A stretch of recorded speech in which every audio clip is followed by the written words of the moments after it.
Welcome to the deep dive.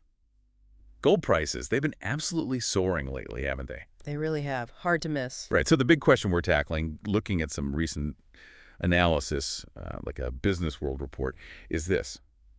Is the gold trade getting, too crowded? That's the chatter, definitely. Our mission today is basically to cut through that noise. Are these worries legit? What's really driving the price? We want to give you a clear picture. Okay, let's get into it, because we're seeing some, well, seemingly mixed signals out there. Yeah, so first, this crowded trade idea. There was that Bank of America survey, right? Nearly half the fund managers polled said long gold is the most crowded trade. Even beating out tech stocks, which is usually top of that list. Exactly. And you can kind of see why they might feel that way. Gold's up, what, over 25% this year? Easily.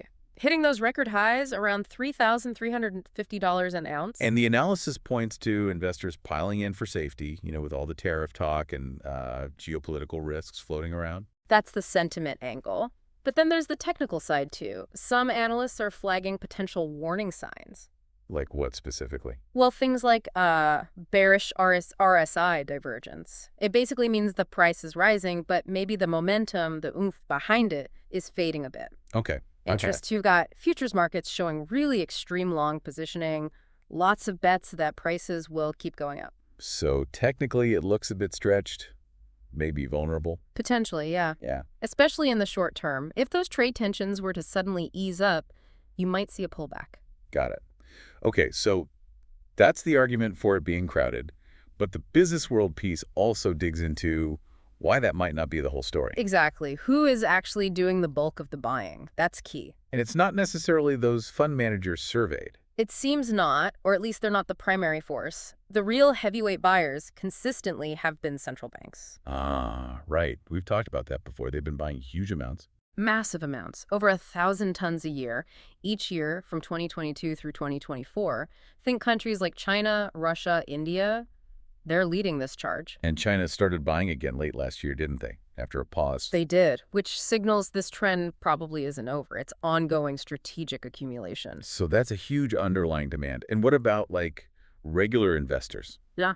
Or ETFs? Are they all in? Actually, no. That's another crucial point from the analysis. Retail and ETF participation is surprisingly low compared to past gold rallies. Really? How low? Gold ETFs make up only about 2% of global ETF assets right now. Back in, say, 2011, during that last big peak, it's closer to 8%. Wow, that's a big difference. And it's even more stark for gold miner ETFs. They're down at like 0.25% of stock ETF assets versus maybe 1.5% back then. So, okay, you hear stories about Costco selling gold bars, that kind of retail buzz. Yeah, there's definitely some increased retail interest. You can't deny that. But it's still just a sliver of the overall market activity. It's not driving the bus here. So the perception among some fund managers might be crowded, but the reality on the ground is it's these big strategic central bank moves. That seems to be the main engine, and the analysis really stresses that the reasons for that buying aren't going away. Those macro drivers are still very much in play. You mean the tariff risks, worries about inflation sticking around? Exactly. And that whole theme of de-dollarization, or at least diversification away from the dollar by some countries, those factors provide a strong sort of underpinning for gold. Right, so it's less about speculative frenzy and more about hedging against these bigger risks. Precisely. Strategic positioning against macroeconomic and geopolitical uncertainty. Okay, so let's try and boil this down. What's the key takeaway for someone listening? Well, I'd say, look, in the near term, maybe be prepared for some volatility. A pullback wouldn't be shocking, maybe back towards, say, $3,000 an ounce. The technicals and positioning suggests that possibility. A bit of a cooling off. Yeah, but longer term. The picture looks quite a bit more constructive. Those structural supports you talked about, central banks, geopolitics, diversification, they seem pretty durable. And analysts are reflecting that. What are the forecasts looking like? They're pretty bullish long term. You see projections like $3,500 to $5,000 an ounce by 2030. Some really long range forecasts even talk about, $10,000 by 2050. 10,000? Wow. Okay, those are definitely some big numbers to think about. They are. It highlights the potential scale of the shifts underpinning this rally. So, wrapping up then. It feels like while the rapid price surge and some sentiment indicators might flash yellow for a crowded trade, Some short-term caution.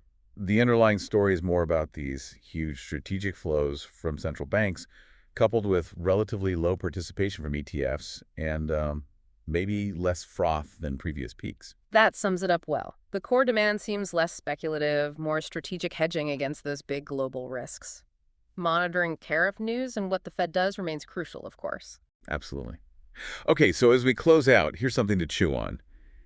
If these long-term projections for gold hold any water, what does that signal about bigger shifts potentially coming in global finance?